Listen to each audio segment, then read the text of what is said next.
জনাব তারেক রহমান, আপনাকে আমাদের অনুষ্ঠানে স্বাগত জানাই। আপনি আমাদের শুভেচ্ছা এবং কৃতজ্ঞতা জানবেন। আরও আছেন জাতীয় নাগরিক পার্টির যুগ্ম আহ্বায়ক ডক্টর তাজনুবা জাবিন। ডক্টর তাজনুবা জাবিন, আপনাকে আমাদের অনুষ্ঠানে স্বাগত জানাই। আপনি আমাদের সাথে যুক্ত হয়েছেন, আর সেই জন্য আমাদের কৃতজ্ঞতাও জানবেন। আমি আপনাকে প্রথমেই যে বিষয়টার দিকে আপনার দৃষ্টি আকর্ষণ করতে চাই, সেটা হচ্ছে যে এনসিপি বা এই যে জাতীয় নাগরিক পার্টি কিভাবে বিএনপির শত্রুতে পরিণত হলো, মানে বিএনপিকে কিভাবে শত্রু গণ্য করতে থাকলো। যেমন আপনাদের একটা জনপ্রিয় বয়ান আমরা এরকম শুনি যে আপনারা 15 বছর কোথায় থাকেন, 15 বছর আপনারা পারেন নাই, কিন্তু 15 বছর যে বিএনপি পারে নাই সেইটার দায় কিন্তু আমাদের সবার। যেমন এই বৈষম্য বিরোধী ছাত্র আন্দোলন যখন জীবনের ঝুঁকি নিয়ে রাস্তায় এসে দাঁড়ালো, তারা যখন মরতে শুরু করেছিল, আপনিও প্ল্যাকার্ড নিয়ে রাস্তায় দাঁড়িয়েছেন, আপনি একজন পেশাজীবী। আমরাও আমাদের জায়গা থেকে যা করার দরকার তা করতে চেয়েছি, তা করতে চেষ্টা করেছি। কিন্তু বিএনপি যখন করতে চেয়েছে, বিএনপি যখন শেখ হাসিনাকে সরাতে চেয়েছে, তখন আমাদের কাউকে কিন্তু পাশে পায় নাই। এই 15 বছর ধরে সংগ্রামরত, তারপর হচ্ছে বিভিন্নভাবে মজলুম দলটা কিভাবে এনসিপির সবচেয়ে বড় প্রতিপক্ষতে পরিণত হলো। তারা কথায় কথায় বিএনপিকে শ্লেষ করে, বিএনপি পারে নাই, বালুর ট্রাক সরাতে পারে নাই, দৌড়ানি দিয়ে এই আগে যদি দিতেন তাহলে এতদিনে ওরা পলায় যেত। এগুলি বিএনপিকে কেন শুনতে হইতেছে? মানে বিএনপির অপরাধটা কি? এবং সেটা কিন্তু আজকে থেকে না, প্রথম দিন থেকে। এবং বিএনপির অপরাধ আমি সরাসরি দেখি যে বিএনপি একটা নির্বাচন চায় এবং নির্বাচন করে এটা দেখতে চায় যে কারা আসলে কটুক দিতে পারে। আপনি যদি আমাদের একটু বলতেন। এই 5 আগস্টের পরে কিন্তু প্রত্যেকটা ফ্যাসিবাদ বিরোধী শক্তি যার যার ব্যানারে ফেরত গেছে।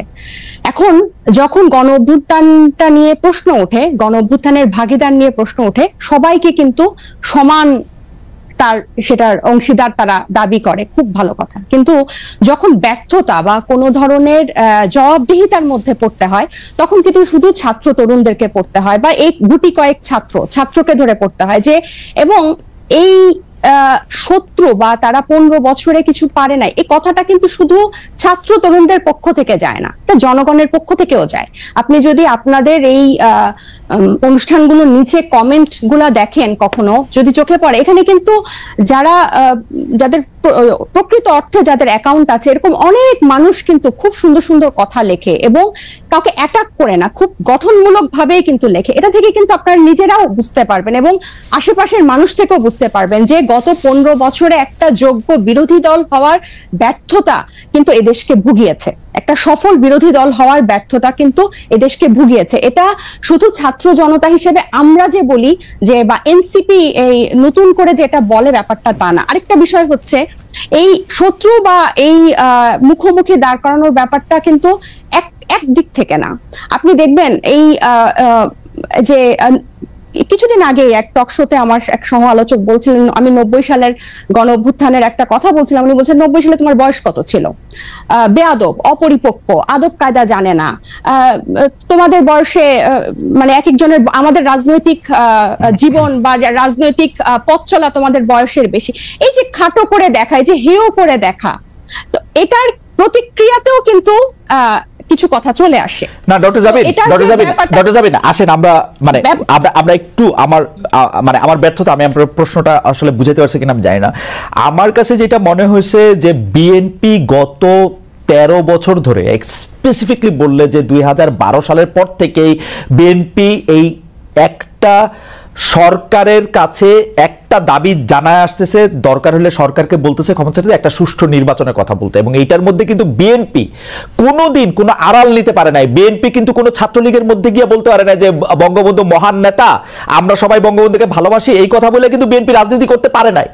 বিএনপিকে রাজনীতিটা করতে হয়েছে বিএনপির কথা বলেই, শেখ হাসিনার এগেইনস্টে কথা বলেই বিএনপি রাজনীতি করতে হয়েছে। তার জন্য মামলা, মোকদ্দমা, জেল, জুলুম যত কিছু করছে, চা খাচ্ছে।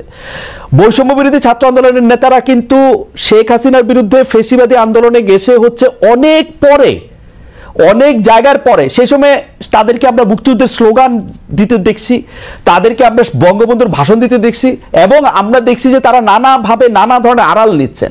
বিএনপি কিন্তু এই সুযোগটা পায় না। আমার প্রশ্নটা হচ্ছে, যেই বিএনপি এত ত্যাগ করলো, এবং তারা কিন্তু সরকারে গিয়া 3 জন মন্ত্রী হয় নাই, 3 জন মন্ত্রী এই বৈষম্য বিরোধী ছাত্ররাই হয়েছে। তারা কিন্তু কোনো কিছু দখল করে নাই, তাদের একটাই চাওয়া ছিল ইলেকশনে যাওয়া। এবং ইলেকশন যাওয়ার পর থেকে বিএনপিকে কি শুনতে হয়েছে আপনাদের কাছ থেকে আপনি দেখেন। আমি ছোট করে একটু বলি, আমার মাফ করবেন, আপনাদের কাছে শুনতে হয়েছে বিএনপি নাকি আওয়ামী লীগকে পুনর্বাসন করতেছে। বিএনপি নাকি আওয়ামী লীগকে নিয়ে আসতেছে। আওয়ামী লীগ দিয়া বিএনপির নেতারা যেভাবে ক্ষতিগ্রস্ত হয়েছে তার 100 ভাগের 1 ভাগ বাংলাদেশে কেউ হয় নাই। এরপরও বিএনপি কেমনে শত্রু হইল এনসিপির, এইটার কারণটা কি? মানে বিএনপিকে ক্ষমতা থেকে ঠেকানোটা কেন এত জরুরি হয়ে পড়লো? এখানে এটা শত্রুতার প্রশ্ন না খালেদ ভাই। এই যে কেন শুধু সুষ্ঠু নির্বাচনই চেয়েছিল, নির্বাচন কেন্দ্রিক রাজনীতি তারা করেছে। এই যে হাসিনা কিভাবে এই 3টা অবৈধ নির্বাচন করে ফ্যাসিস্টের সাম্রাজ্য টিকে রেখেছিল, তাদের রাজনীতিটাই ছিল নির্বাচন কেন্দ্রিক। কারণ নির্বাচন হলেই শুধু গণতন্ত্র হবে, গণতন্ত্র ফিরে আসবে, এটা তাদের একটা রাজনৈতিক একটা চালের, এটা বা তাদের কি বলবো আমি, পরিকল্পনার ভুল বলবো, যে তারা সবসময়, আপনিই বলছেন যে তারা সবসময় সুষ্ঠু নির্বাচনই চেয়েছে।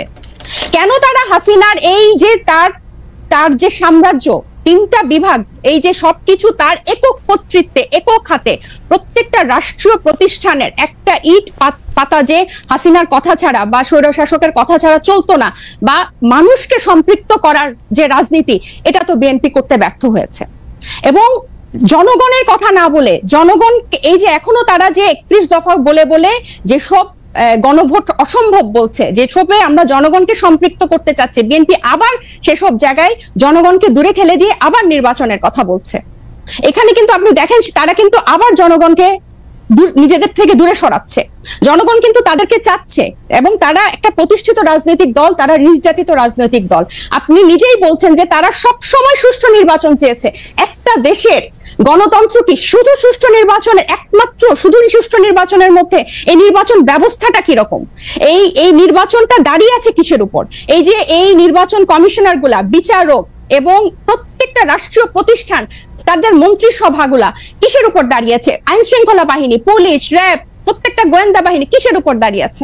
এগুলোর সংস্কারের কথা, এগুলোর বিরুদ্ধে কথা, প্রত্যেকটা সবসময় তাদের একটা উপর দিয়ে কথা, যে চেষ্টা করা হবে, পরিবর্তন করা হবে, কিন্তু স্পেসিফিক্যালি উপায়টা কি, পথটা কি, তারা জনগণের কাছে সেটা পরিষ্কার করে না। যেটা ছাত্র জনতা বা এখন পরবর্তীতে হয়েছে, হয় আন্দোলনটা কোটা বিরোধী আন্দোলন দিয়ে শুরু হয়েছিল, এবং সব সময় কিন্তু এটা একটু বাংলাদেশের ইতিহাসে প্রথম না, একটা দিয়েই শুরু হয়েছিল। কিন্তু এই পুঞ্জীভূত যে স্বৈরশাসকের 15 বছরের যে পুঞ্জীভূত ক্ষোভ, সেটা কিন্তু প্রকাশিত হয়েছে একটা সিস্টেম, একটা ধাপ পেরিয়েই কিন্তু সেদিকে গিয়েছে। এবং আমি বিএনপিকে আমি একটু বলি, এবং বিএনপিকে যে এই শত্রু মনে করা না, আমরা কিন্তু চাচ্ছি বিএনপিকে জাতীয় ঐক্যমত্য নিয়ে আমরা একসাথে সবাই মিলে আমরা ঐক্যমতে পৌঁছাই সংস্কারের বিষয়ে, যে মৌলিক কিছু সংস্কার হোক, তারপর নির্বাচন যে 2টা টাইম লাইনে আছে তার মধ্যেই হবে, এবং প্রত্যেকটা দল, নিবন্ধিত দল সেখানে অংশগ্রহণ করবে। এবং বিএনপির কেন্দ্রীয় নেতৃত্বের নিয়ন্ত্রণ স্থানীয় পর্যায়ে নেই। আমরা প্রশ্নটি এমন ভাবে করতে চাই যে একই বিষয় কি এনসিপির জন্য সত্য না? এনসিপির কি সব জায়গায় নিয়ন্ত্রণ আছে? জামিন, আপনি শুনছেন কিনা আমি জানি না, মনিয়াপা শুনছেন কিনা আমি জানি না, আমি তো শুনছি এনসিপির পরিচয় দিয়ে স্থানীয় পর্যায়ে বহু লোক বহুভাবে চাঁদাবাজি করছে, বহু লোক বহুভাবে এনসিপির পরিচয় দিয়ে, সমন্বয়ক পরিচয় দিয়ে, আহ্বায়ক পরিচয় দিয়ে বহু লোক বহুভাবে চাঁদাবাজি করছে। এইটা আপনি এটাকে কিভাবে দেখেন? আর বিএনপির মানে বিএনপির কি প্রবলেম, সেটা নিয়ে এনসিপির বিবৃতি দেওয়ার কারণ কি? মানে এইটা এটা এটা এটা এইটা আপনি কি আসলে কিভাবে দেখেন? আসলে বিএনপির কারো দ্বারা যদি কেউ আক্রান্ত হয়, সে আইনের ব্যবস্থা নিতে পারে। আপনারা একটি রাজনৈতিক দল হয়ে আরেকটি রাজনৈতিক দলের কোথায় নিয়ন্ত্রণ আছে, কোথায় নিয়ন্ত্রণ নাই, সেটি বলার কারণ কি আসলে? কিছুদিন আগে প্রথম আলোর একটা জরিপ আমি একটু দৃষ্টি আকর্ষণ করতে চাই, যেখানে 7ই আগস্ট 2024 থেকে 31শে মার্চ 2025 পর্যন্ত একটা রিপোর্ট প্রকাশিত হয়েছিল বিএনপি এবং তার সহযোগী অঙ্গ সংগঠনের অপরাধের একটা তালিকা, যেখানে আর্থিক এবং মৌখিক সহিংসতা মানে হুমকি, চাঁদাবাজি, এটা ছিল 372টা, এবং শারীরিক সহিংসতার রেকর্ড ছিল মানে মারামারি, সংঘর্ষ, সেটা ছিল 488টা, এবং মৃত্যু 70টা। এবং এছাড়াও আপনারা জানেন যে হাতিয়ায় আমাদের হান্নান মাসুদের উপর সংঘর্ষ হয়েছে, হামলা হয়েছে, এবং প্রত্যেকটা জায়গায় আপনি যে বললেন এনসিপির অসংখ্য প্রতিনিধি করছে, আমাদের কিন্তু এনসিপির একটা আহ্বায়ক কমিটি ছাড়া আর কোনো জায়গায়, আমাদের নাগরিক কমিটির বিভিন্ন কমিটি ছিল, কিন্তু এনসিপির কোনো জায়গায় এখনো কোনো প্রতিনিধি দেওয়া হয় নাই বা কমিটি দেওয়া হয় নাই। তো যারা অপরাধ করছেন বা যারা এই নাম ভাঙিয়ে, সমন্বয়ক নাম ভাঙিয়ে বা এখানকার আহ্বায়ক নাম ভাঙিয়ে যারা চাঁদাবাজি করছেন তাদের কিন্তু গ্রেফতারও হচ্ছেন এবং তাদেরকে কিন্তু আইনের আওতায় আনা হচ্ছে। আরেকটা যেটা, এবং এই যে আপনার জনাব সার্জিস আলম, আপনাদের একজন নেতা, উনি যে 155টা গাড়ি নিয়ে ওখানে গেছেন, তার আগে হান্নান মাসুদের গাড়ি নিয়ে গেছেন, সেটাতে চাঁদাবাজি করছেন, সেটা অনেকেই বলতেছেন। আপনারা কি এটা তদন্ত করছেন? আপনারা তো একটা বিবৃতি পর্যন্ত দেন নাই। আমরা একটা চিঠি দেখছি ফেসবুকে, আপনাদেরই আরেকজন তাকে একটা প্রশ্ন করেছেন, মনে হচ্ছে যে এটা ছেলে খেলা। একটা লোক 155টা গাড়ি নিয়ে শোডাউন করতেছে, পরে আবার ব্যাখ্যা দিচ্ছে যে এটা তার দাদার টাকা, বাবার টাকা। আপনারা এটা কিছু বলতেছেন না, কোন রকম তদন্ত করতেছেন না। আপনারা বলতেছেন যে আমরা খালেদ ভাই গত এই ঈদের আগে এই সার্ভিসের ব্যাপারটা নিয়ে মনে হয় আমরা যে কয়টা গণমাধ্যমের সাথে কথা বলেছি, টকশোতে গিয়েছি, প্রতিনিয়ত এটা নিয়ে কথা বলেছি এবং এটার প্রশ্ন জবাবদিহি আনুষ্ঠানিক বিবৃতি দিয়েছেন, এনসিপি আনুষ্ঠানিক বিবৃতি দিয়েছে। আমাকে শেষ করতে দেন, আমাকে একটু শেষ করতে দেন। যেখানে যে মানে আমাদের তো শুধু একজন তারেক রহমান নাই যে যিনি কথা বললে ওই কথাটাই মানে বেদবাক্য হবে। আমরা সবাই কিন্তু এখানে যেহেতু এটা একটা কালেকটিভ নেতৃত্বের একটা দল এবং সবাই আমরা বিভিন্ন জায়গায় কথা বলছি, গণমাধ্যমের সাথে কথা বলছি। আমরা বারবার বলেছি যে এই তারা যে পাল্টাপাল্টি বক্তব্য দিয়েছে ফেসবুকে, এটা সম্পূর্ণ তাদের ব্যক্তিগত একটা পোস্ট এবং তারা সেভাবে সেটা হ্যান্ডেল করেছে। আমি আরো বলি যে আপনি আমাকে যে কথাটা শেষ করতে দিলেন না, তো এই যে বিভিন্ন জায়গায় যে তাদের এই সহিংসতা এবং তাদের যে স্থানীয় পর্যায়ে নিয়ন্ত্রণ নাই, এটা স্বয়ং তাদের দলের যে তারেক রহমান সাহেব, উনি নিজেও কিছুদিন আগে, এই 2-1 দিন আগে, ঈদের আগে একটা বক্তব্যে বলেছেন যে যারা এরকম করছেন তাদেরকে উনি ডিজোন করেন বা টানতে পারেন না। সো এটা প্রমাণিত যে তাদের স্থানীয় পর্যায়ে তাদের ইয়াটা নাই, কন্ট্রোলটা নাই, এবং নিজে উনি এই কথা স্বীকার করেছেন। আর আমাদের দলের সাথে যে আপনারা বিএনপির তুলনা করছেন, এটা এই কারণে আমি বলবো যে আমরা এখনো সাংগঠনিক ভাবে ওভাবে বিস্তার লাভ করি নাই। নতুন একটা রাজনৈতিক দলে অনেকেই কিন্তু শেল্টার নিতে চাইবে বা নাম ভাঙিয়ে এটা করতে চাইবে, কারণ এই যে এইগুলো কিন্তু এই 1 মাস আগে আমরা এসে নতুন করে তৈরি করি নাই, বরং এই পুরনো রাজনৈতিক অপসংস্কৃতির মধ্যে আমরা এসেই জন্ম নিয়েছি।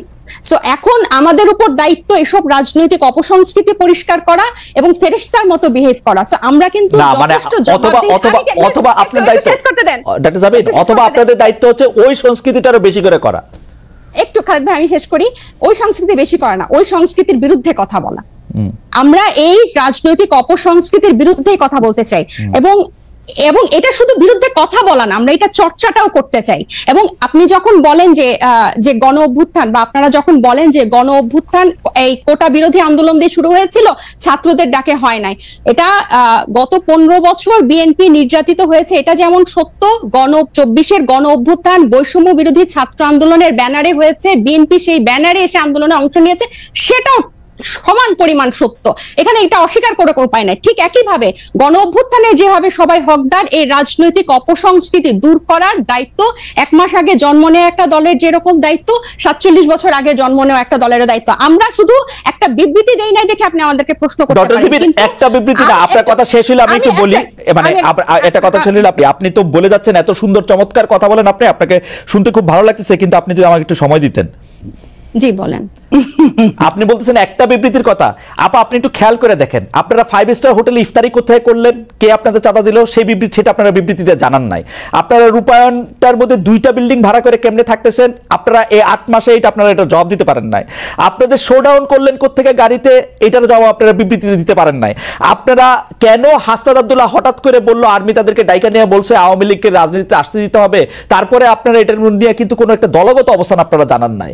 আপনারা বিবৃতি দেন না এমন না, কিন্তু আপনারা কিন্তু বিবৃতি দেন। জনাব নাহিদ ইসলাম এবং আপনাদের মিডিয়া সেলের পক্ষ থেকে আমরা অনেক বিবৃতি পাইছি, এগুলি ব্যাপারে আমরা কোনো বিবৃতি পাই নাই আনফরচুনেটলি। টক শো থেকে আপনি কথা কইলেন, এখন আপনার কথাটা কি আমরা শুনবো নাকি আপনার একটা পার্টির বিবৃতি আশা করবো? আপনি নতুন রাজনৈতিক বন্দোবস্তের কথা বলতেছেন, একটা নতুন, আপনি আমাকে দেখাইতে পারবেন যে এনসিপির সাথে বিএনপির কি তফাৎ, এনসিপির সাথে জামায়াতের কি তফাৎ? কোন জায়গা দিয়ে আপনারা একটা তফাৎ করতেছেন আরেকটা জায়গা দিয়ে? একটা নতুন বন্দোবস্ত আনছেন, একটা উদাহরণ দেখান একটা নতুন বন্দোবস্তের।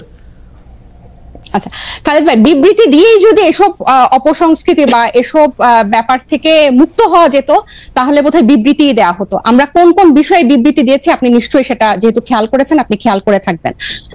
এই সব ব্যাপারগুলা বিবৃতি দিয়ে দায়সারা ভাবে ফেরানো যাবে না, এগুলোকে জনগণের কাছে পরিষ্কার করতে হবে।